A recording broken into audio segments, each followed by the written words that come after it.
ఒక cult classic వెళ్ళాల్సిన సినిమాని జస్ట్ ఒక సూపర్ హిట్ దగ్గర ఆపేసిన ఫీలింగ్ వచ్చింది.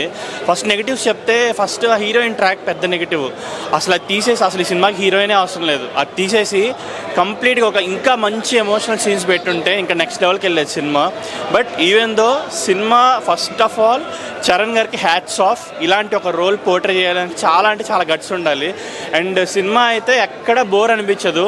3 గంటల సినిమా మొత్తం కూడా అసలు ఒక కల్ట్ క్లాసిక్ లెవెల్లో తీశారు.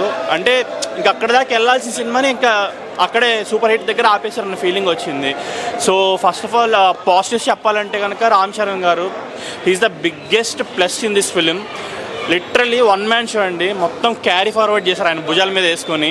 సెకండ్ థింగ్ జగపతి బాబు గారు, ఆయన ఉన్నది చాలా తక్కువ క్యారెక్టరే, అంటే లెంత్ చాలా తక్కువ, బట్ ఆయనకి లిటరలీ ఎమోషనల్ అనమాట. ఇంటర్వెల్కి ముందు ఏదైతే సీన్ ఒకటి ఉంటుంది లిటరలీ ఎమోషనల్ అనమాట.